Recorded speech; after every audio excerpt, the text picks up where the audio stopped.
Hello, Dr. Tawanna Worlds by birth, also known as a disruptor.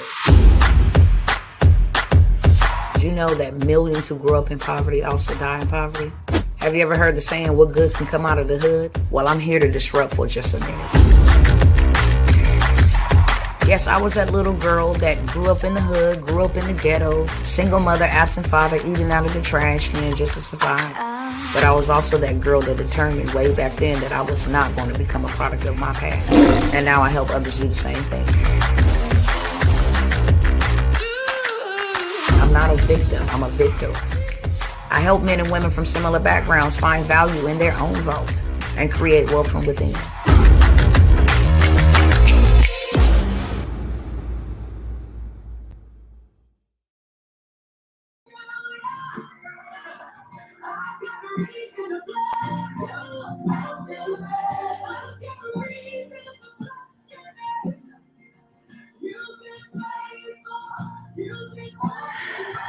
What's going on, y'all?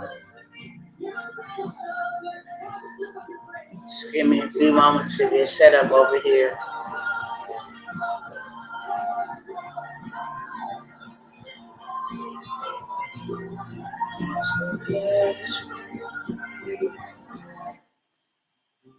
All right.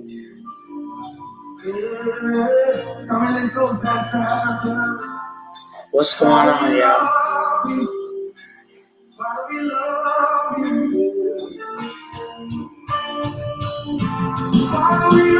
I just really need this moment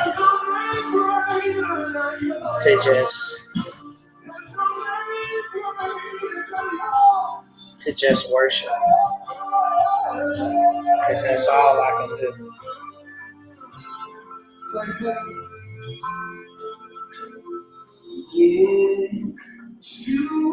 Yes, Father. When we call you, you will answer. Yes, Father. When we call you, you be. Yes, Father. No name greater than yours. Yes, Father. Thank you. No name greater than yours. Thank you, Father. Come on, sing it out. Thank you, Father. Still say yes. Everything I got in me, I still say yes, Father. And I love you. And I thank you. And I honor you. And I praise you.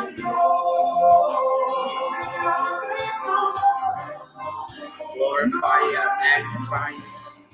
I make you bigger. I make you bigger. I trust you. I trust you. Trust you. Trust you.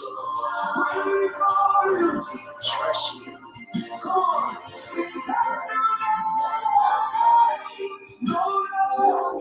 Trust you.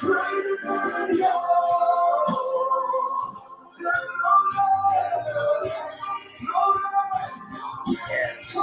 Thank you.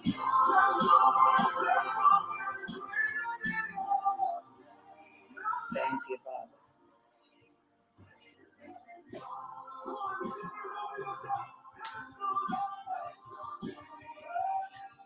Tonight is going to be real, raw, and ugly. And I titled this, I Need Your Help, because I really do.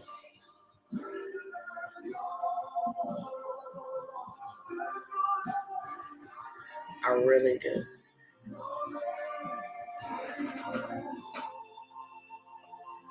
Dr. T don't come by here and ask for nobody help. It's very rare. But I need to ask you guys, if you don't mind sharing this with somebody. I got to do something with this pain.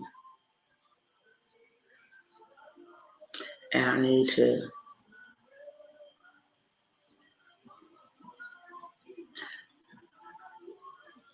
I need people to see. And I need people to understand just how much pain I'm in. So I'm just asking everybody, if you don't mind sharing, I'm going to say this first and foremost. Viewer discretion is advised. If you are easily triggered, if you are, you're grieving and you haven't healed from your grief, then I would not advise you to watch this live, because it's going to be real, it's going to be raw, and it's going to be ugly.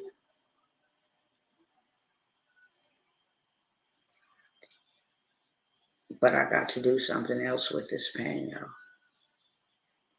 I'm fighting every day,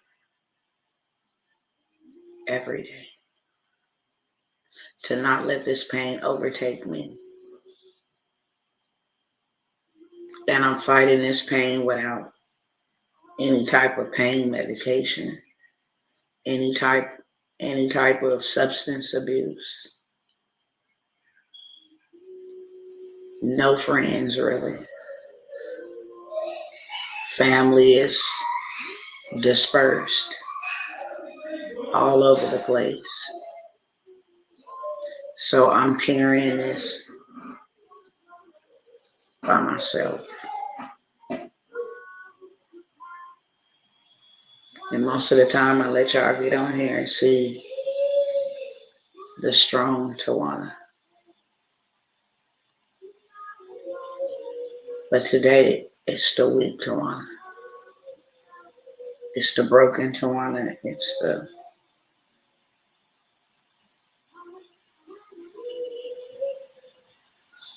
I just don't know if my life will ever be the same. I know it won't. And every day I gotta swallow that pill. Some days it's more easier to swallow than others.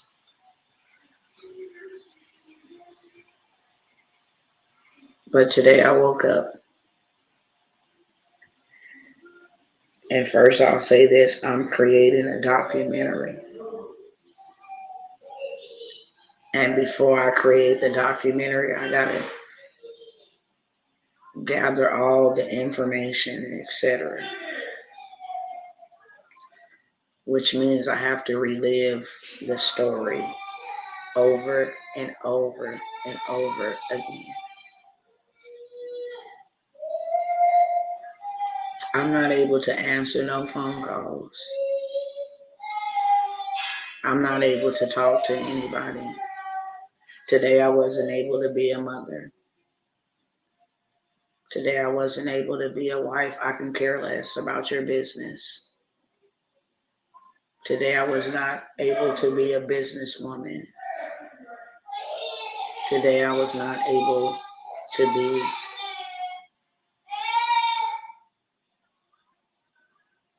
I don't know. I just don't know.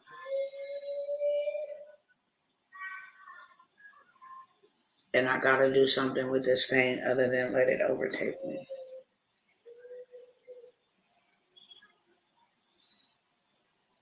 And so I'm trying my hardest to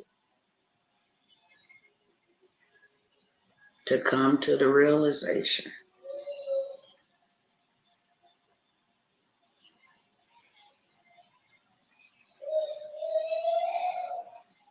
that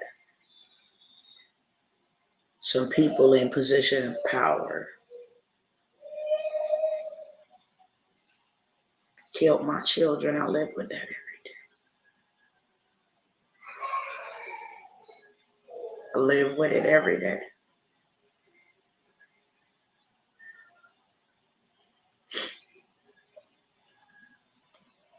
That people who killed my sons are not even held responsible are accountable for their death. I live with that every day. Every day I gotta make a conscious decision not to snap.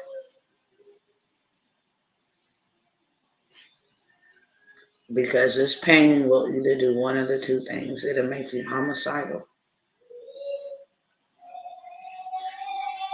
or suicidal.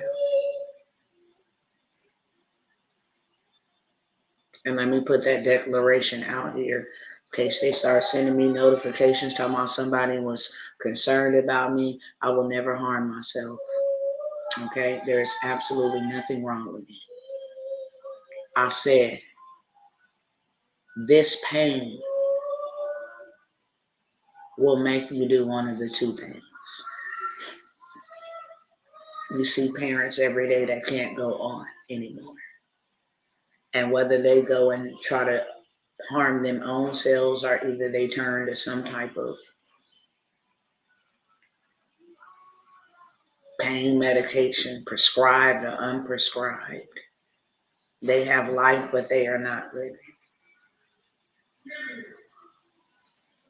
And they're just bidding time here on this earth, waiting for the day when it'll be their turn to join their children or whatever loved one.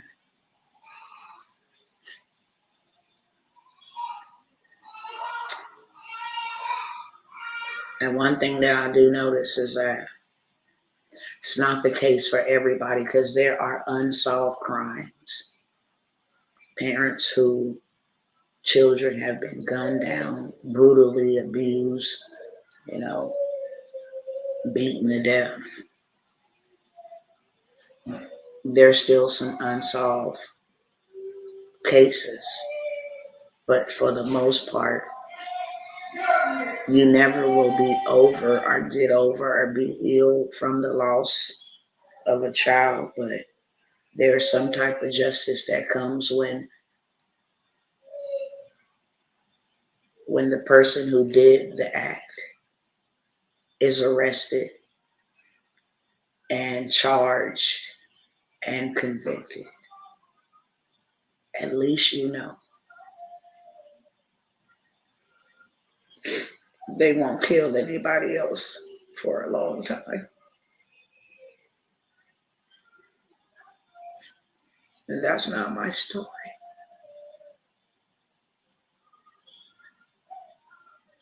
My children's murderers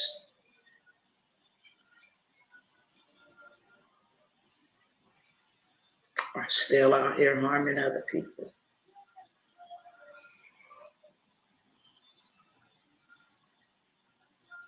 They're still out here making money. Still out here writing prescriptions. Still out here letting the drug smugglers bring in the drugs. So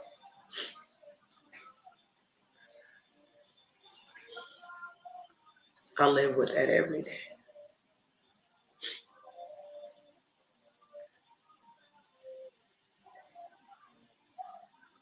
Every single day I get up, I wake up with the motivation for justice.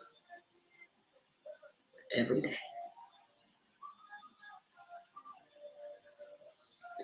One way or the other, I gotta fight for them. Because they were robbed of their lives. And if I don't fight for them, there's other people who just moves on. I mean, they're dead. The funeral happened, back to normal as usual. And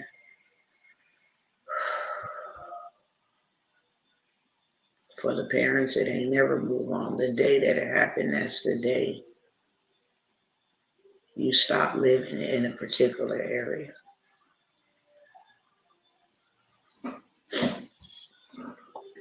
It says my viewers can't hear me. Hold on.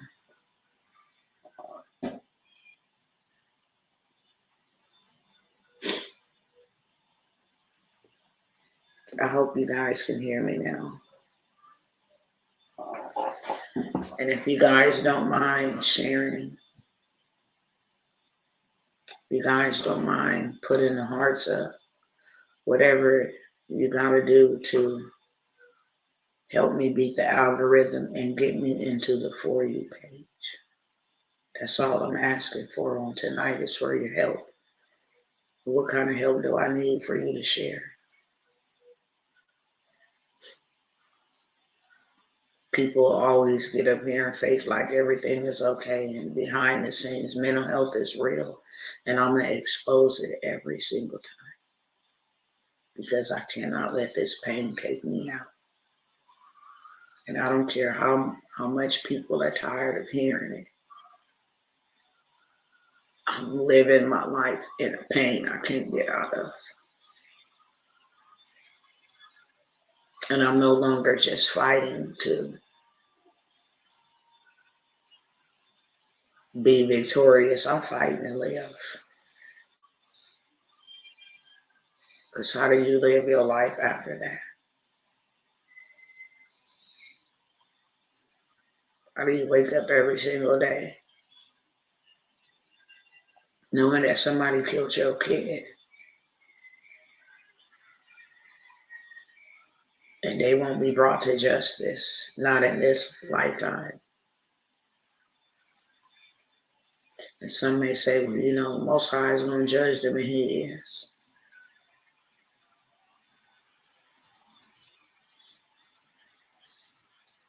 But to be honest with you, I want justice now.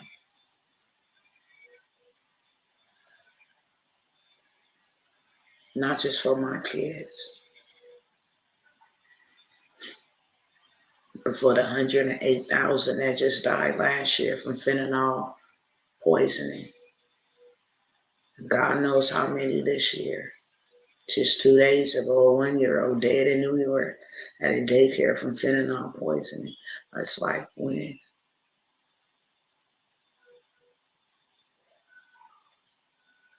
And these evil politicians still get paid to play games and let these people come over here to our communities where people are poor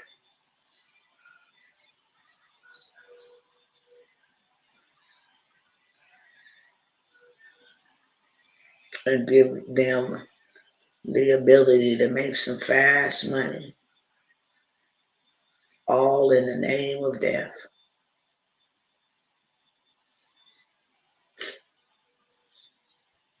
From everything, the prison system to everything that give these people medication.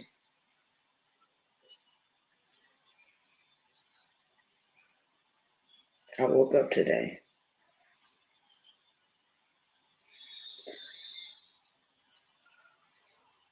trying to get dressed, do my daily duties. And because I don't know anything about drugs, I've never done drugs, I have to go and research what happened to my son. I want to know how he died, what it felt like.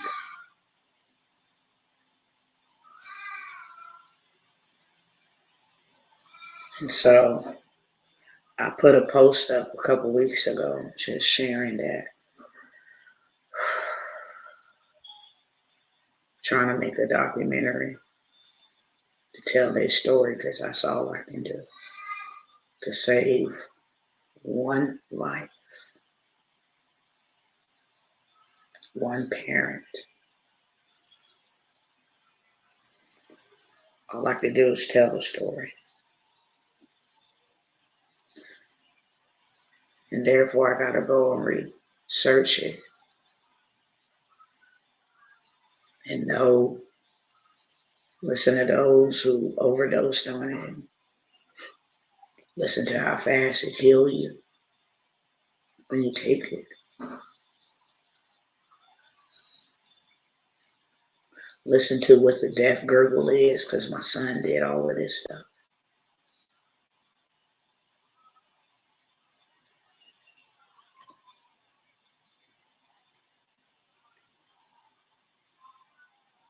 So people have been reaching out to me in regards to, hey, I'll help you with this documentary. And this one gentleman in particular had already done a documentary. He's like, go and check out my work. And one of the documentaries was called A Mother's Voice. I want y'all to look that up on Tubi. A Mother's Voice. Support this brother in this movie, because it tells a story, multiple stories. Parents who lost their children to gun violence, and how their lives are never the same. So I was watching that, and that's already a trigger. It's a trigger because I know the pain all too well. Everything that they say, I know the pain, so it's a trigger. And it's also comforting because you know that somebody really know what you're dealing with, and that you're not out here dealing with this by yourself. And being a couple of weeks ago, because I'm doing a documentary and getting t-shirts and all of that stuff made, I have to go look through photos, and I just have to go back and relive it.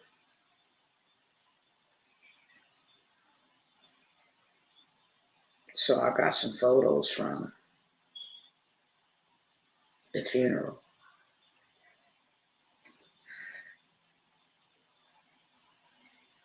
And to tell you the truth, this whole time my mind has been a blur. I forget things,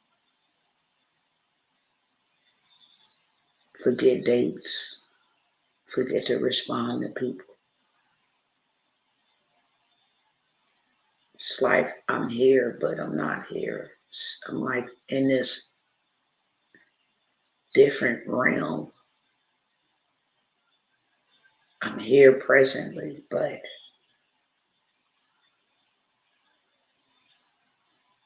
I don't know. It's very hard to explain.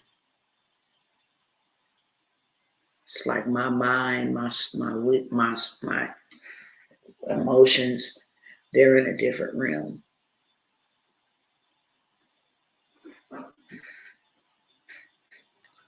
So I look at these pictures today, and I'm just no good.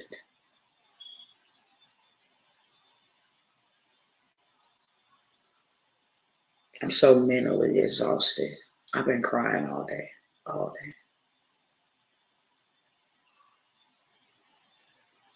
Because I cannot believe this is my reality.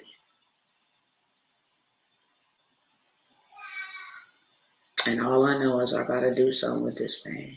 I cannot let this pain do what it wants to me. I refuse to go out like that.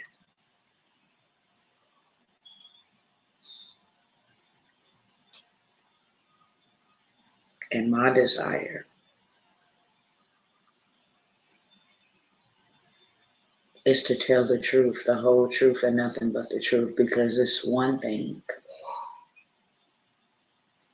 to lose your kid in a manner like that.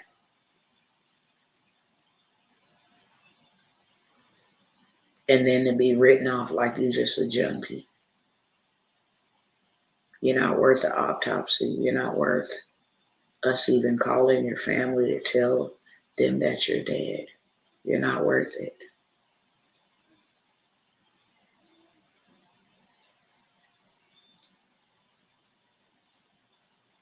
And I'm forever haunted by the last look on my baby's face, which told a story. And you know how in the Word of God it says Abel's blood cried out from the ground. That's the best analogy I can give. It's like my son's blood is crying out from the ground. Like, Mama, I need you to know what happened to me. I need you to keep searching. I need you to keep researching. I need you to know how I died. I need you to know what happened to me.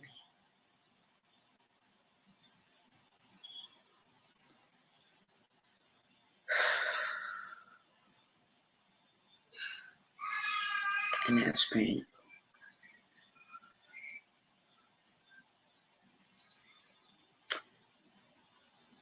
I don't even know if I'm going to be able to share this photo on here because YouTube be tripping. But I'm going to try to fix it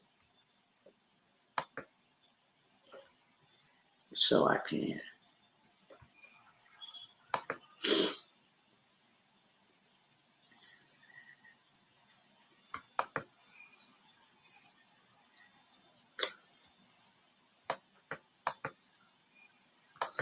I want to first share this photo.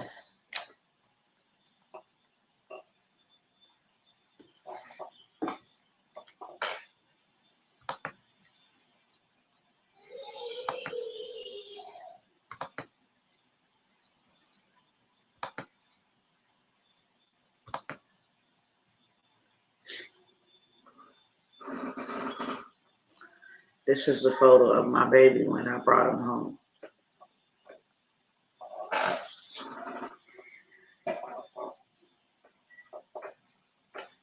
He wasn't no more than 2 days old. And this is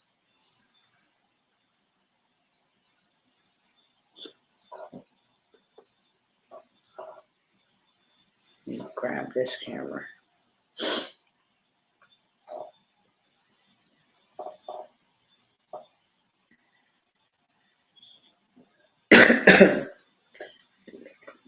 This baby is full of life.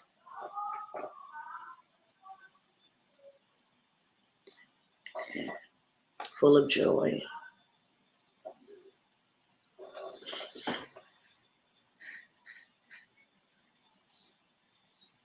No matter how he was conceived, I loved him. This was the first man that ever captivated my heart. He was the first one that made me a man mom.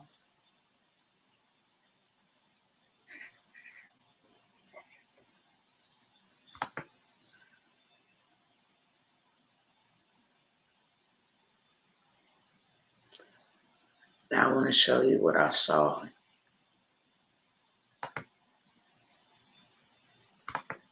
on my final goodbye.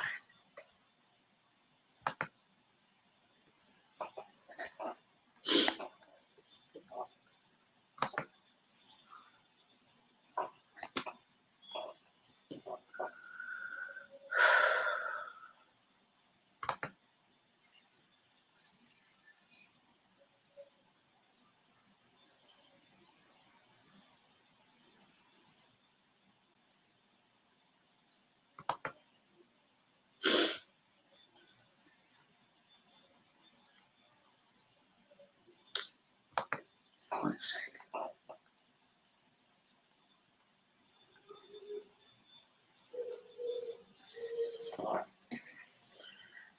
And if I can be real with y'all, this just F me up. It F's me up. I'm sorry, I don't have any other words to describe. This F's me up.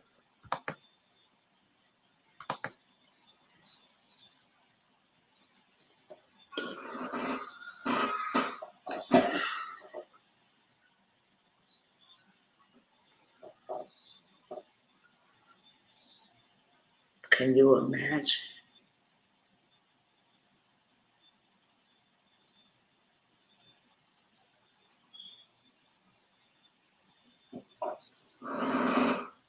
Bringing life into the world.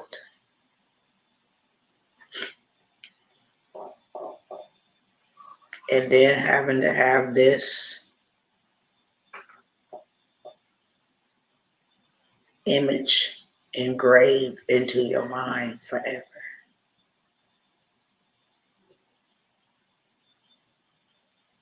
Can you imagine?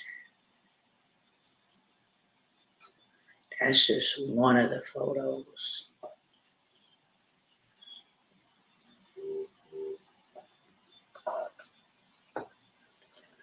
That's the most recent one.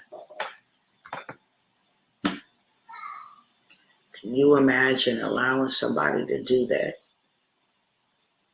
to your child?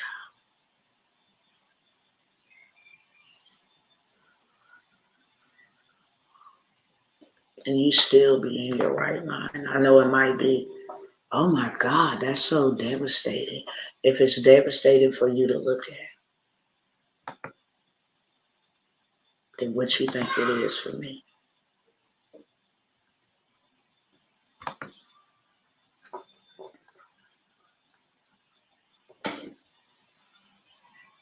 This is my reality. This is my life. This is my world.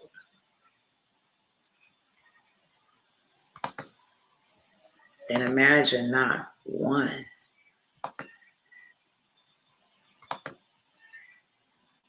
but two. These are my kids.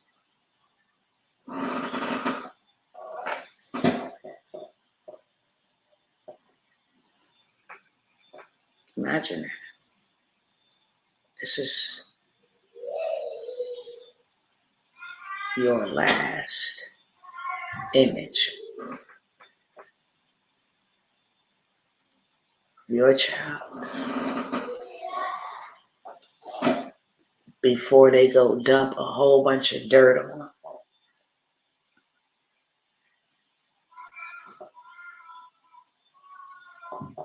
And you don't get no justice.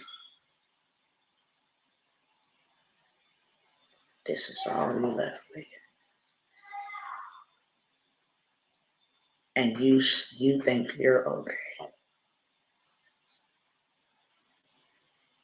Or you'll be okay after experiencing something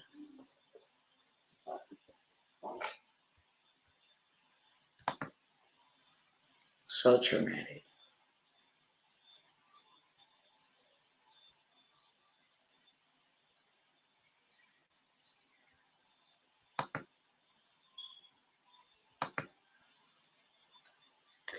And people expect you to be okay after seeing something like that.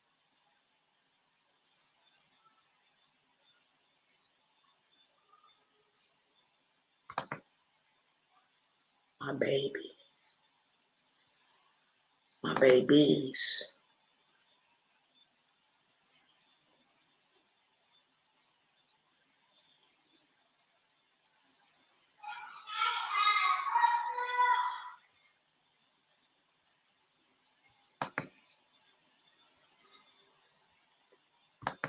Or this one I'm left with, y'all.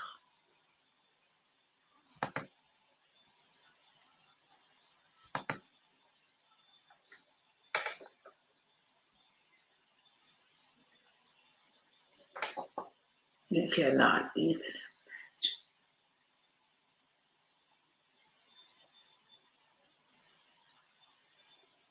imagine the pain and the heartache.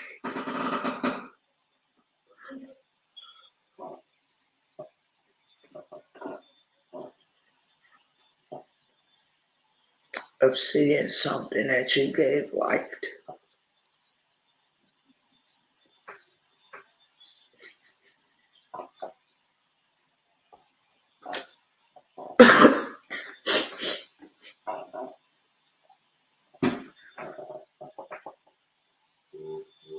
Looking like this, y'all.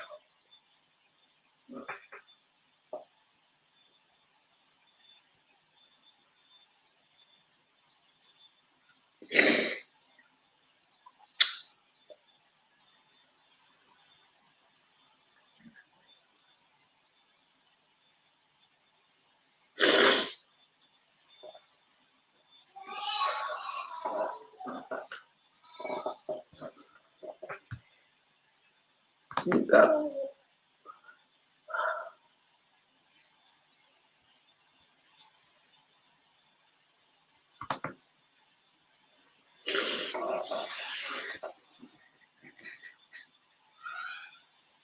No matter where you go, no matter what you do,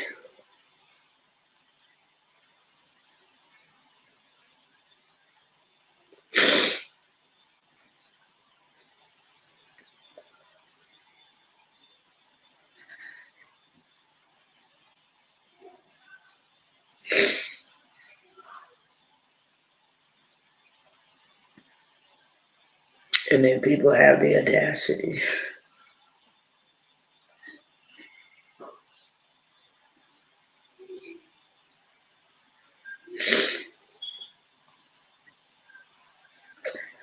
to ask, are you okay?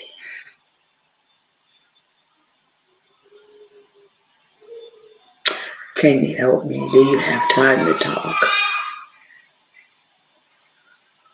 And some days I don't even have words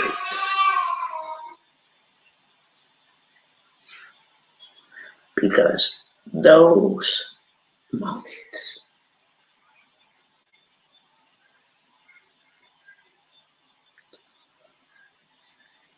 trumps every other memory. You know, remember the birthday parties when they were 5 and 6, and you try to force yourself to remember that. So you constantly not remembering what the body felt like when you touched it.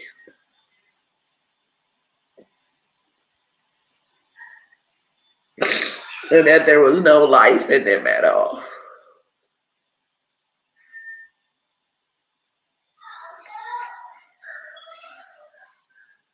How discolored they were.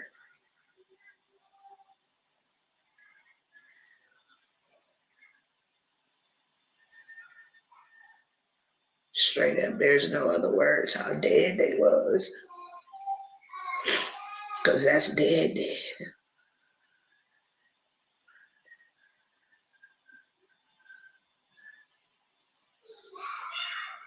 Some nights I don't even get to sleep.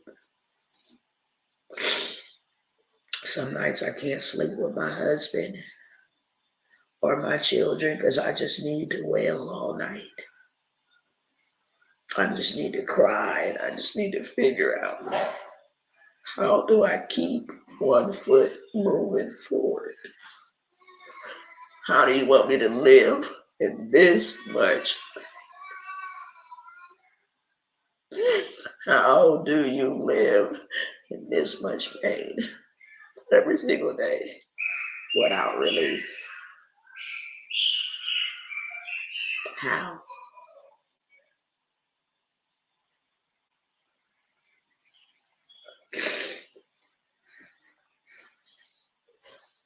How do you comfort your child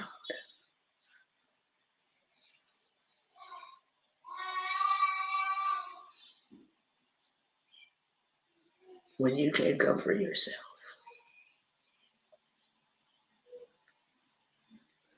How do you be there for your other children that's bleeding and you can't put a tourniquet on them because you bleeding?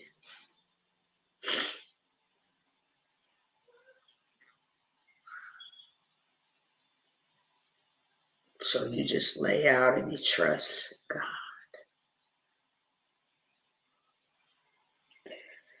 Some days I can't work. Some days I just can't.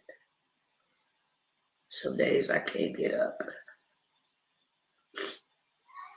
Some days I can't get up.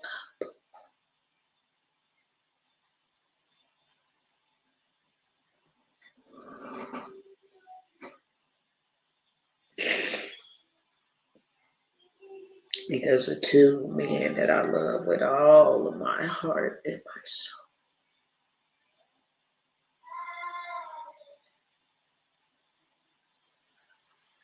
was taken up out of this life.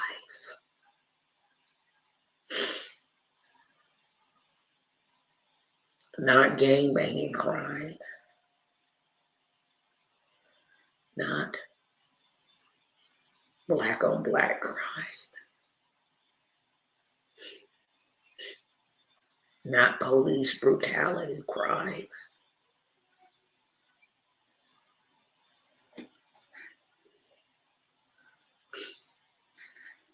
But a system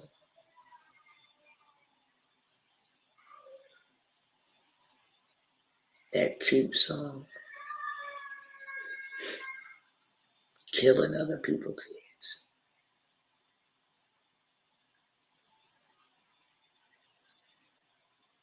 There's no justice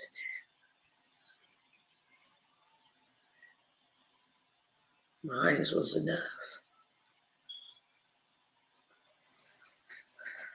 And because men, and especially men of color,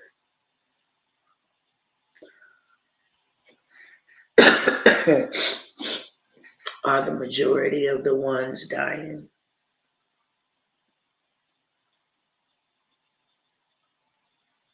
I'm going to tell you right now, this demon don't discriminate. You got Hispanics, you got Caucasians, you got Asians, Filipinos, you got African American.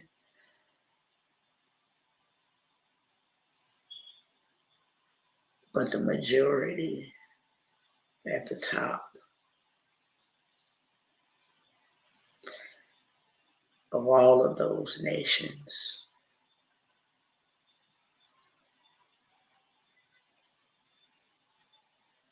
is African Americans living in impoverished neighborhoods. They buy this stuff for pennies on the dollar. It's cheaper than heroin. It's cheaper than crack cocaine. It's cheap. It's the cheapest drug with the greatest potential to kill you instantaneously. Imagine me drinking my drink, and within 2 minutes of me swallowing, my throat is paralyzed.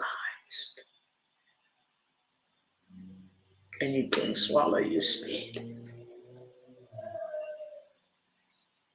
So saliva is filling into your lungs. And within 5 minutes, you begin the death gurgle. And within 11 minutes, you're just dead.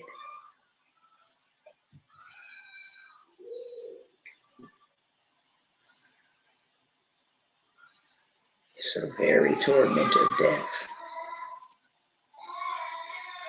And then they want to go and say, it's fentanyl overdose. No, it's not an overdose. They didn't sit there and take 20 pills and overdose themselves. It's murder. For one, they didn't know they was getting full fentanyl. Who would go around and ask for full fentanyl?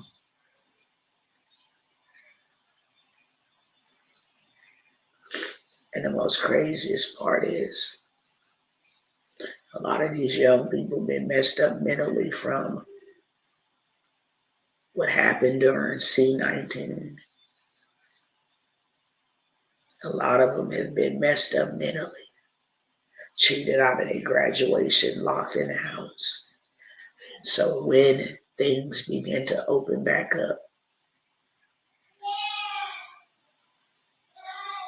start dibbling and dabbling, I just got anxiety. I don't know if I'm going to graduate.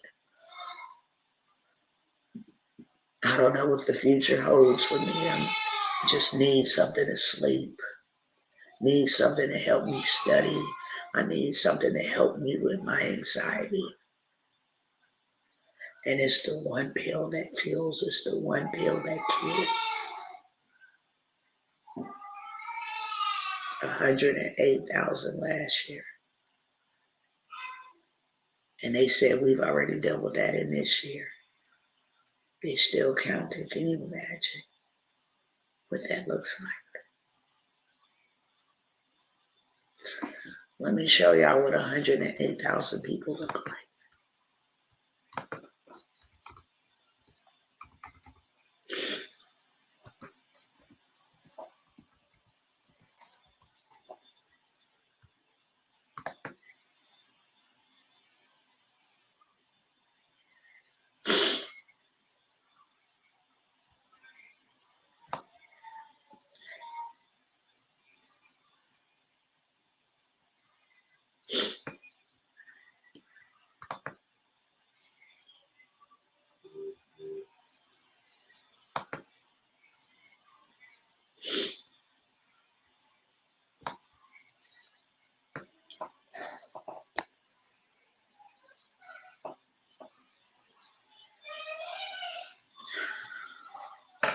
Show y'all first.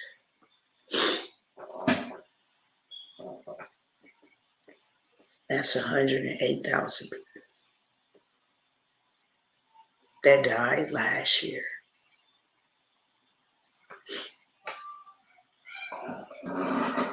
And they say it's double that this year.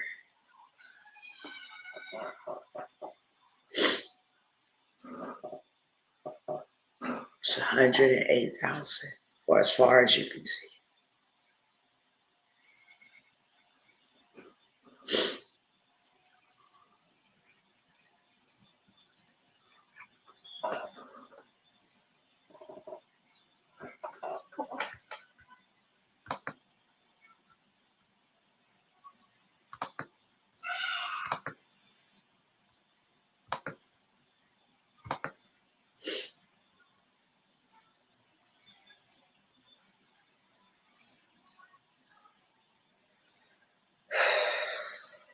I really don't know what to say.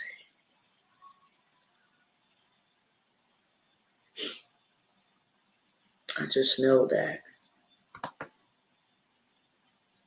I'm in a lot of pain and I'm not okay. And I don't think I'll ever be okay.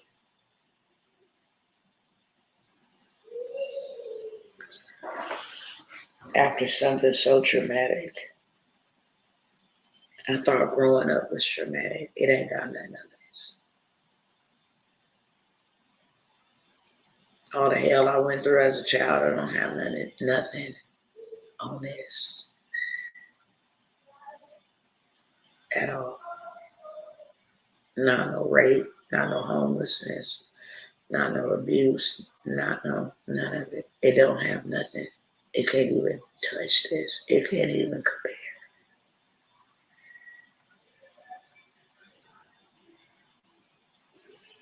So,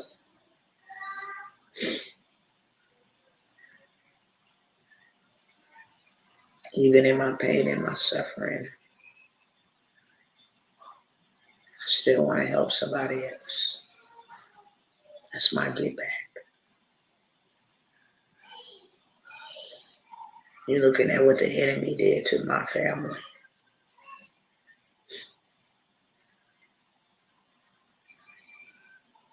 And I'm not cool with that. And that's why I won't go down. If I can save one.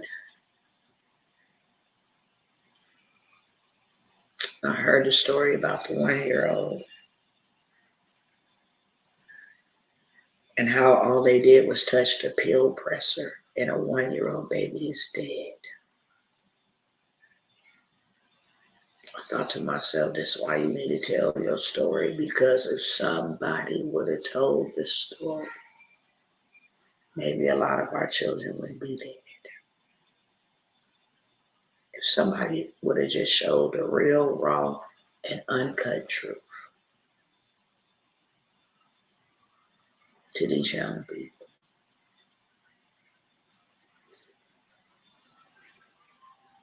Some of them will think twice about popping anything.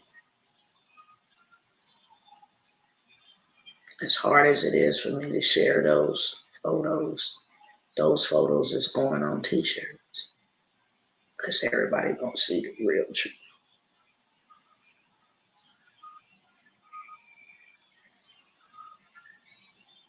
I couldn't save my babies.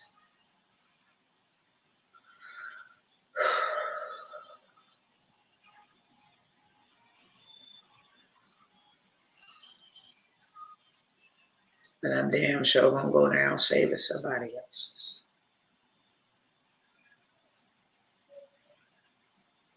I'm not just gonna let this pain overtake me. I'm not.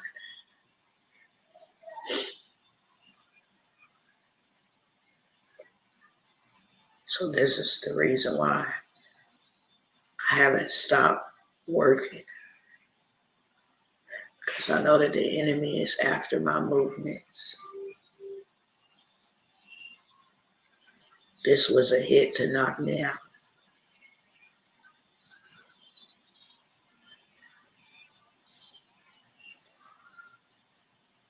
And I want to share all of the story.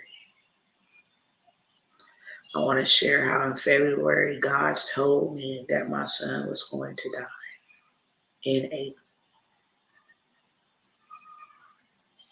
He told me that. I dreamt about it for 2 months. He had me laying prostrate on the floor, praying to prepare myself. And as much as I thought I was prepared, I was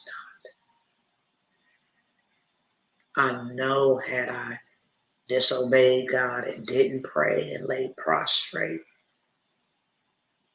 for those 3 months, I'd probably not be existing anymore. Because this is enough pain to kill a nation of people.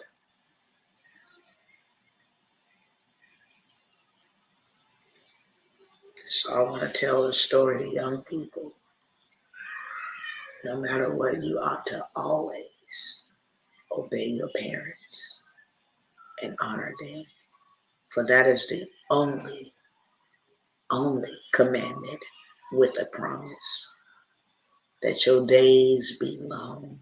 Our kids think they grown and they think they know more than we do, and they think that their friends are good and we just old fogies and we don't know their friends, and you tell them like they're not the right people, they ain't got your back. And the very people that I warned him about is the very people that gave my baby fentanyl and then put him in a room to die by himself. The very people I told them, these are not your friends.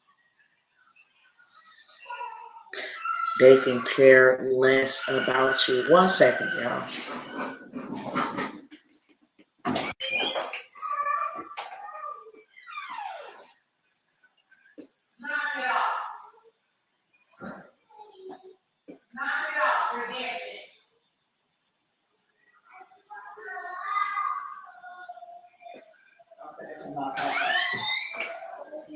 I love you too, baby.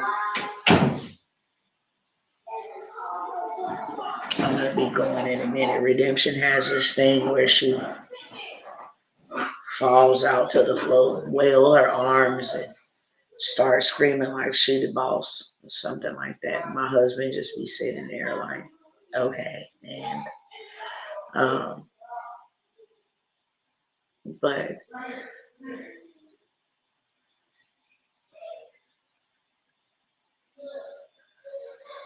I cannot let this be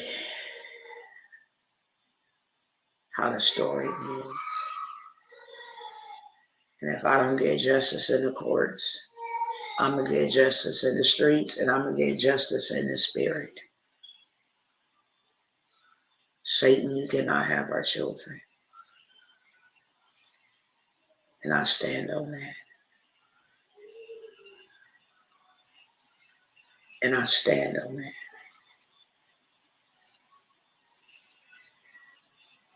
And they need to know when your parents tell you something, it's because they're grown and they know, and you don't.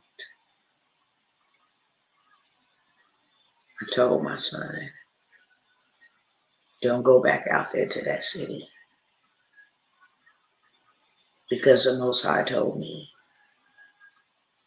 in February,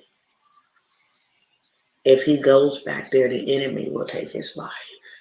And I begged him. I begged him not to go. Mom, I'm just going to go see my friends. I've been locked up for 5. I'm like, I know you're a grown man. And you think age makes you grown. But son, I'm telling you, God been showing me some stuff.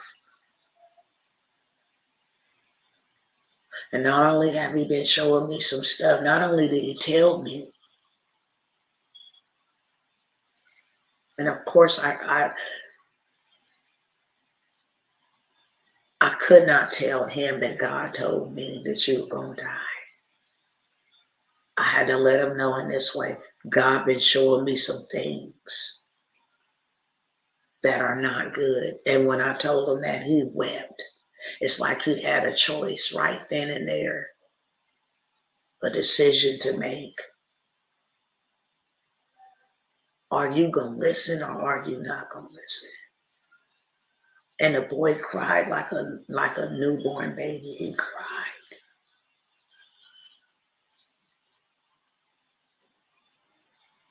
But he still made his decision that I'm going to go out there and see my friends and my family. And it was them. The ones he called friends.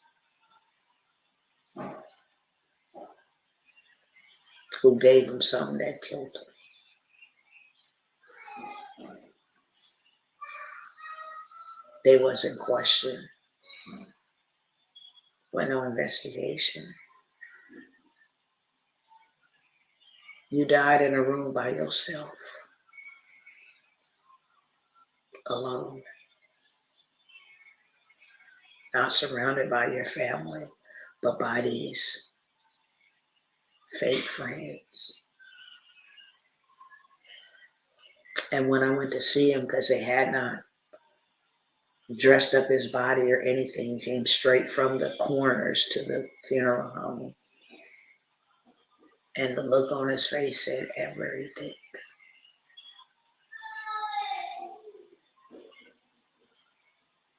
So when he went to sleep and died in his sleep, it was agony.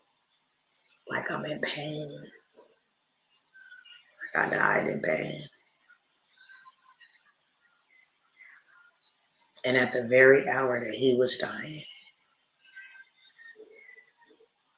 I was in my bed feeling like there was a magnetic force from the earth pulling me into my mattress. Like trying to suck me down. I kept screaming for my husband at night. Grab my arm and turn me on my side. I can't move. Grab my arm. He like, what is going on? I'm like, grab my arm and turn me. Because something was pulling me into the center of the earth at the very hour that he was dying. I felt his experience.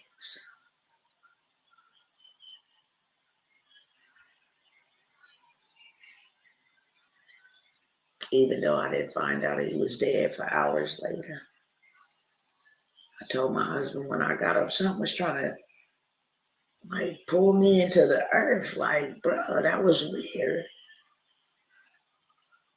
Like, what was that?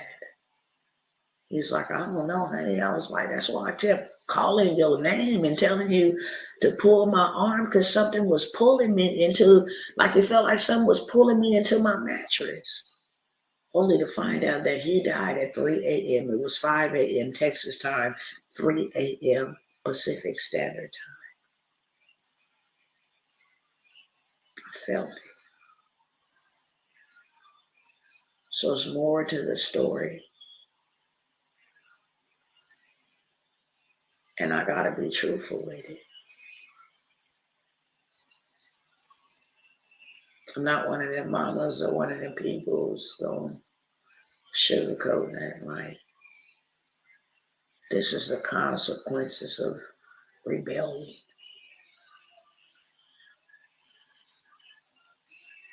That's why it's important to obey God when He say what He say.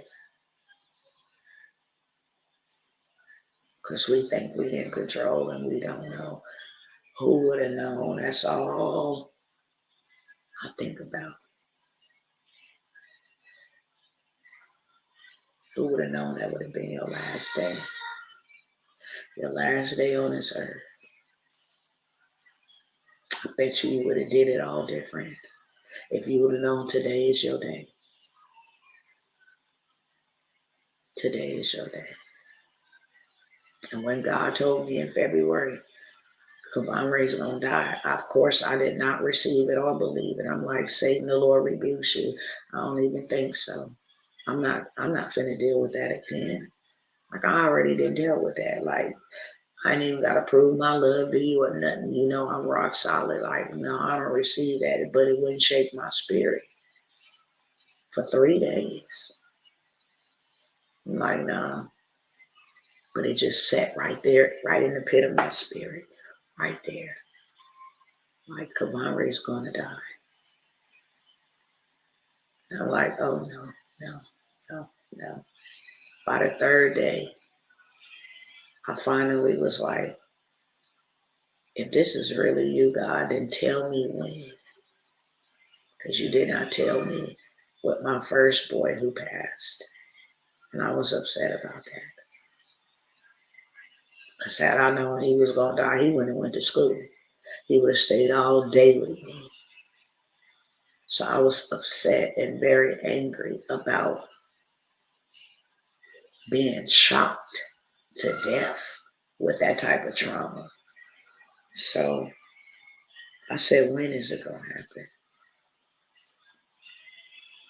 And he straight up told me in April. He said in April, and I was like, in April? Why would it be in April? This is February. Why?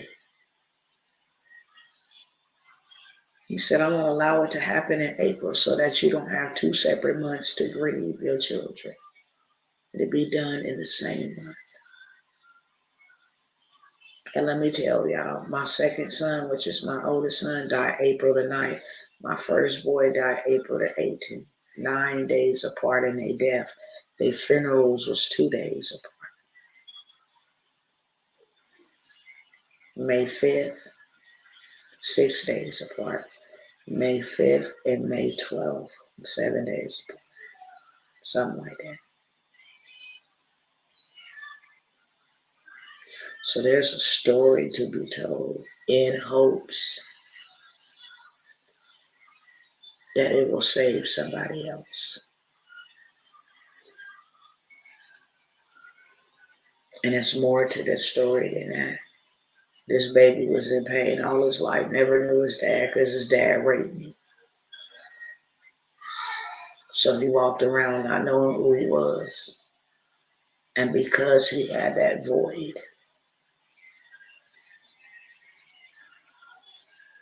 he was looking up to older men and stuff to be his big brother, and basketball coaches to be his big brother, and be that. Even though my husband came in their life very early, 4 and 5 years of age, he still never knew his identity.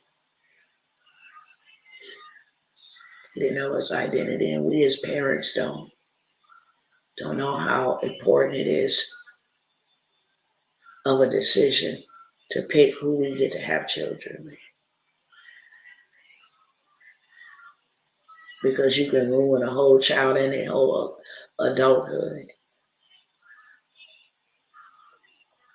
from an absent father or absent mother. It really does not. make a difference. You can be present in the house and absent emotionally, absent mentally.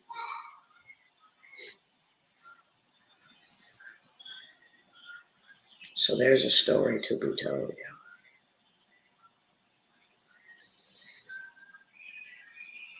And with all the strength that I got on the inside of me, I'm going to tell it.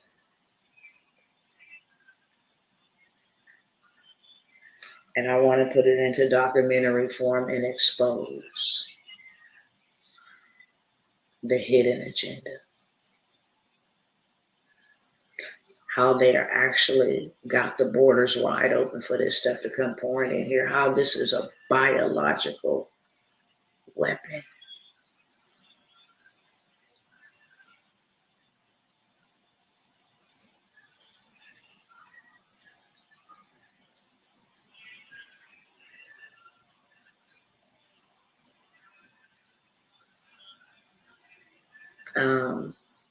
I appreciate you, Lee B. White.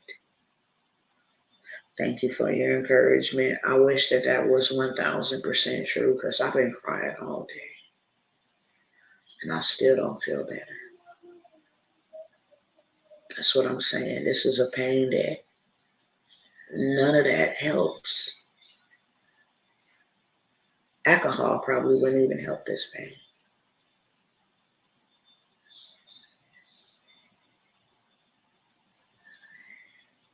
Cocaine don't help this pain. Drugs don't help this pain.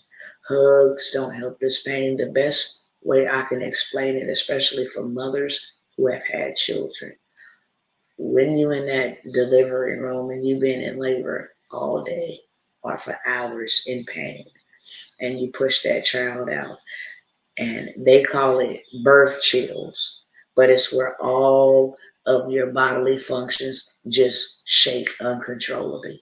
Your legs shake, everything shakes. You can't even hold your baby because you just shaking, which is the nervous system responding to how many hours you was actually in pain.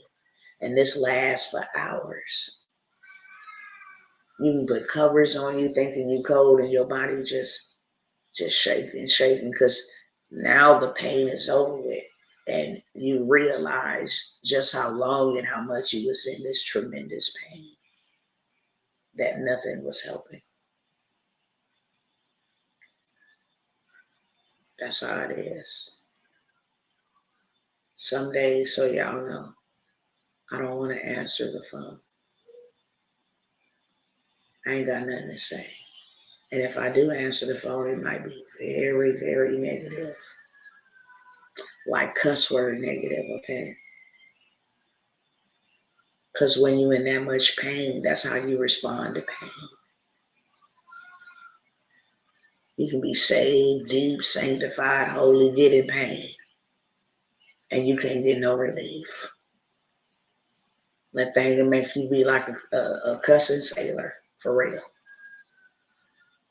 Because you just want relief. And nothing takes it away. So there are days that I'm not able to talk to people. I'm not able to answer your phone calls. Do you got time today? Hell no, I don't. You want to talk today? Can you meet with me? No. Can you help me with this? No. I'm barely living. I'm barely making it. Barely. Some people are hanging on by a thread. I'm hanging on to this hem, baby. I'm trying to make it.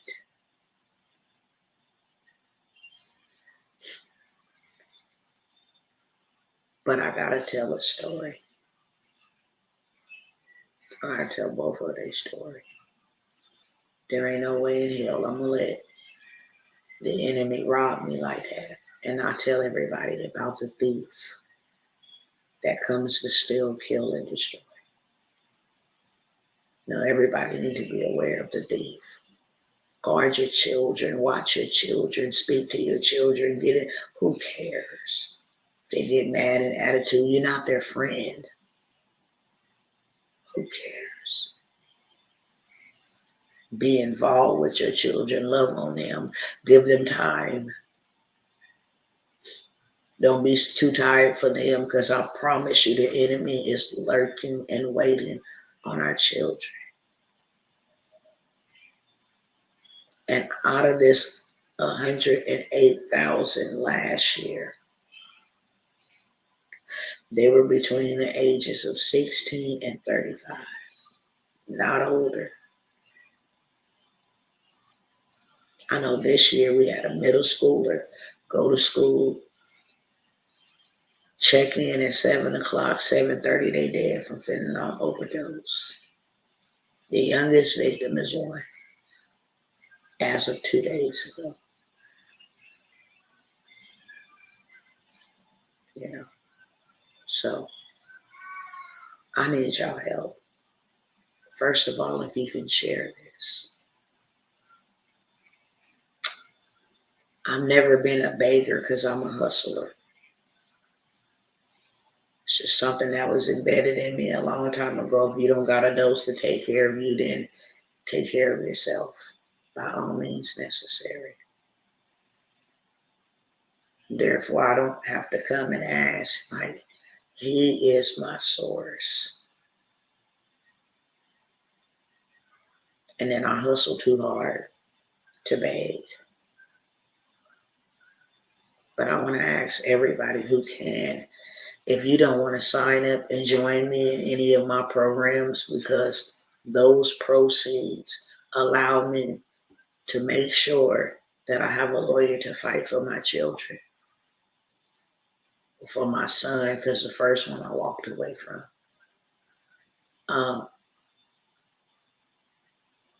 And it helps me try to get justice in that area.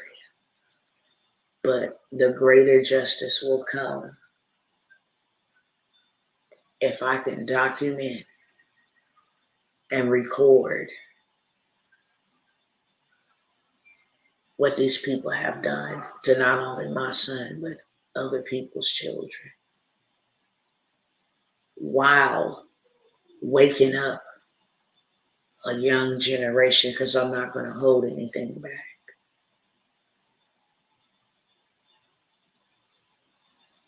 Then my mission will be accomplished. Nevertheless, it's going to take resources. And I don't take any type of paychecks for my business.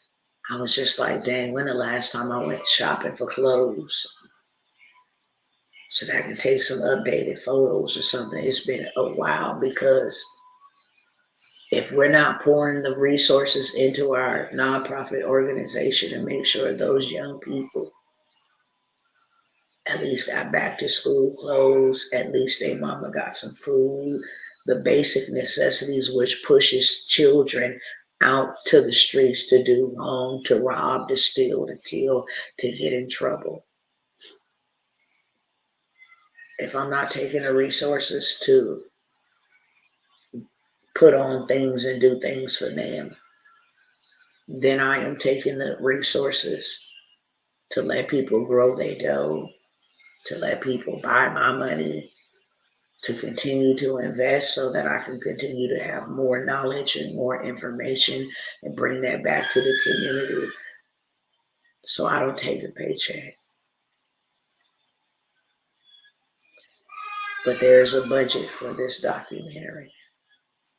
And I don't know what I can give to people. I will come up with something, because I'm never going to ask you for something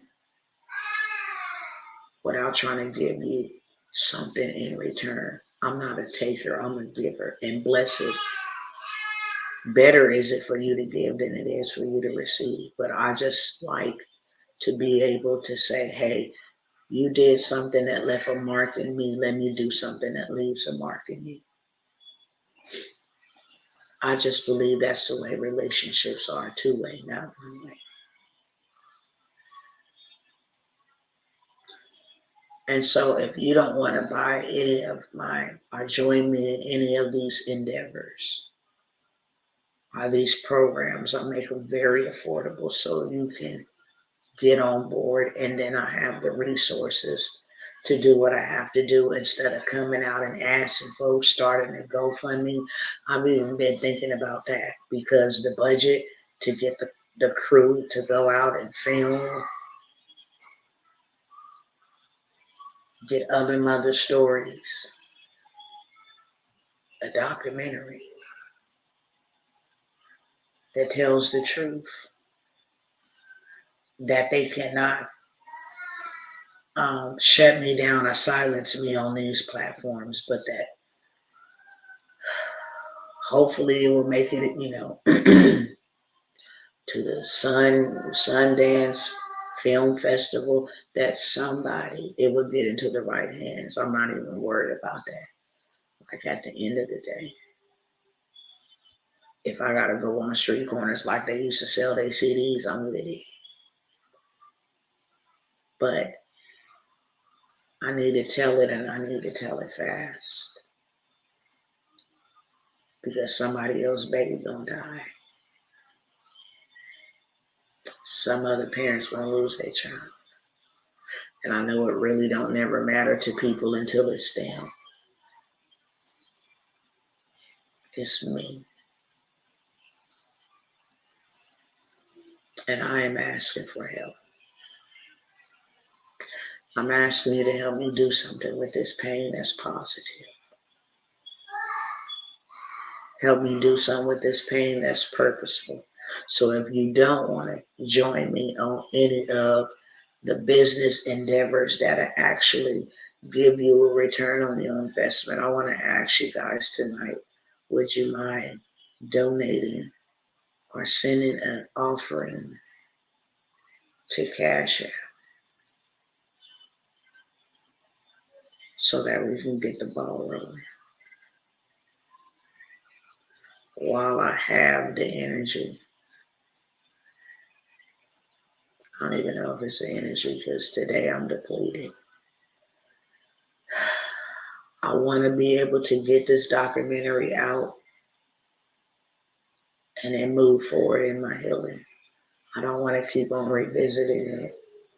I don't want to have to keep on looking at information to figure out how these people are dying with this. I'm really ready for stability, emotional stability. I'm really ready for healing. If I can go lay on the beach for a very long time,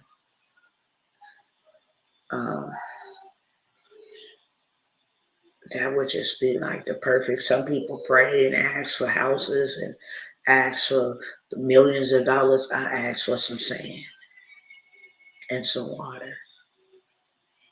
God, I need you like never before. I need to be healed. I do have PayPal, Zelle, Venmo, Cash App. It does not have to be on Cash App. But if you guys don't mind supporting me,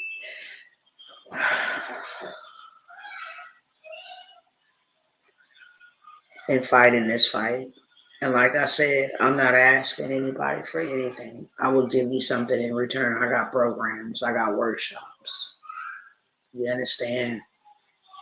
I got all kind of things that you can, by you signing up, that's a contribution. And that's all I want to do. That's it. And as much as I give, I'm not a taker. I'm really believing God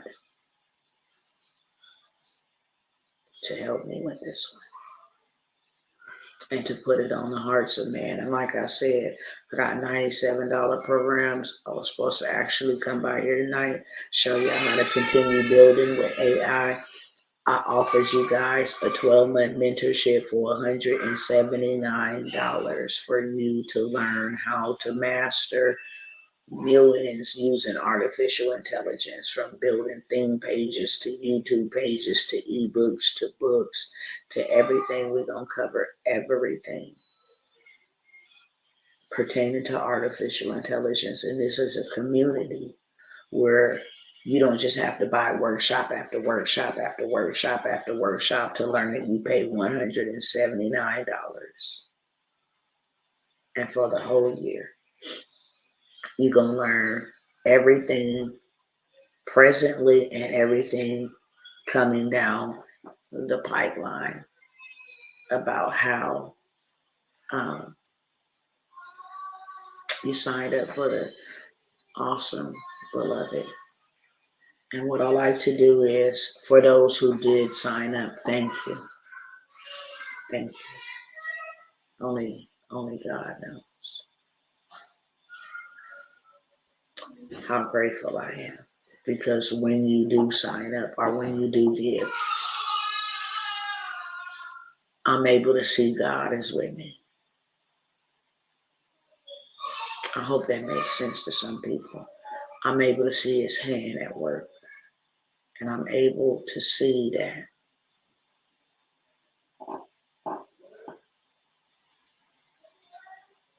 he hasn't left me and abandoned me in this process and in this journey, because the enemy fights me with that, wanting me to accuse why God let this happen. So I'm able to see, I'm able to feel him through y'all. I'm able to see him through y'all. And even though I know that he won't ever, it doesn't mean that I don't feel like that. Why my family and my friends couldn't be there for me in this time. And why does this feel so bad?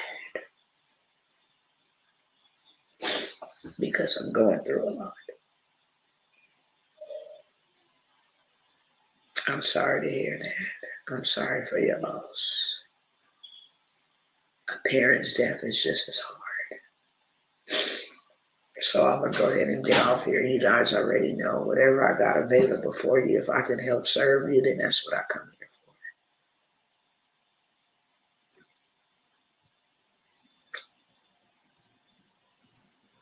If that's what I can do. I don't want anybody to feel like, hey, with all this going on, you're coming to take from me. No, I want to give you something. Give you the gift that's going to keep on giving. So if any of those programs, and I said last night, they over with, but just because today was that day.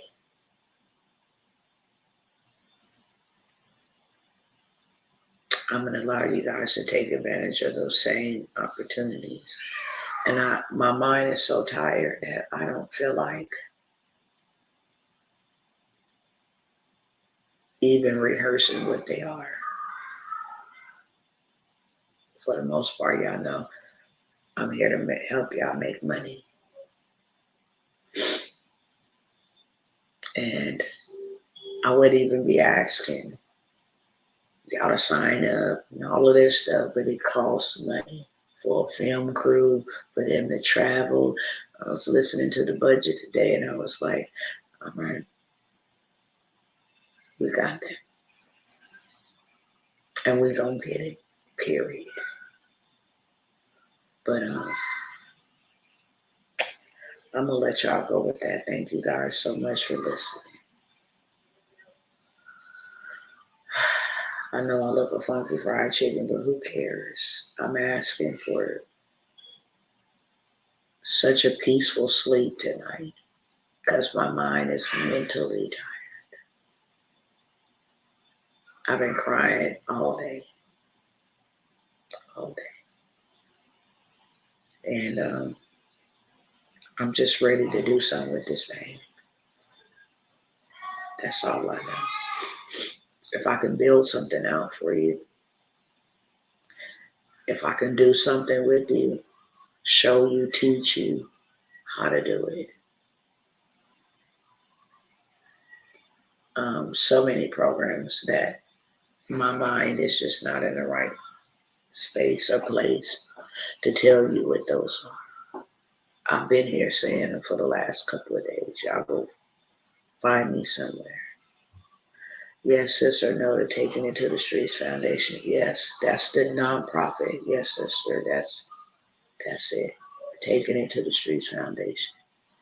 And thank you for those that will give. Let me go ahead and bless you, because the Father said that those who bless you, I will bless.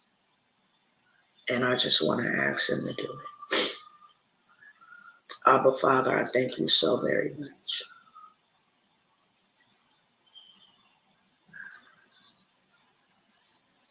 for the beautiful souls that you have surrounded me around in this hour. I thank you, Father, for their willingness and their heart to see your will established, because it's never about my will. It's never about any human being's will. If I don't know nothing else, I know that these children, including ourselves, we all belong to you first. And I don't understand why, but I'm willing to be your mouthpiece. I'm willing to be your hands, to be your feet. I'm willing to go anywhere. I'm willing to do whatever you want me to do. So I thank you, Father. You didn't say pray for the harvest, because the harvest is plentiful. You said pray for the laborers. So I thank you for sending those that are watching live or either will watch the replay. Thank you for the laborers, those that have an ear to hear, those that have a heart to give, those that have eyes to see. Father, you said in your word that you will bless those who bless me. And so I'm asking you tonight for a supernatural, speedily manifestation of a blessing, a 100-fold blessing on their seed. That whatever need is needing to be met, that you would need it. If it's a situation where they need favor, that you would give them favor. If it's a court case, if they're believing for their children, that you would deliver and that you would heal, and that you would use this seed as an act of faith for whatever miracle that they stand in need of, whether they know about it now or later on, because you are Alpha and the Omega. You are the beginning and the ending and everything in between. You sit high and you look down low. And you know what we're going to deal with, what we're going to encounter, experience before we even have the encounter or the experience. So I thank you, Father, for the 100-fold return. And that you would perform a miracle and make it more than enough for us to do your work, because that's what this is, your work. And I love you and I thank you. In Yeshua's mighty name. Amen and amen. I received that, Sister Melanie. Thank you. Brother, roll tide. Amen. I love y'all. Thank you, Sister Sunshine, Sister Angela.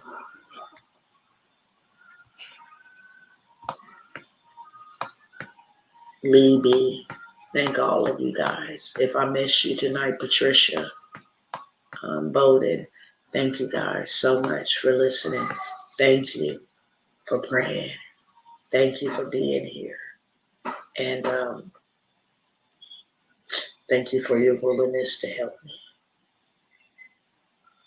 That's all I want. I want justice. That's it. And I want to save souls. All right, I love y'all, and I'll see y'all the next time.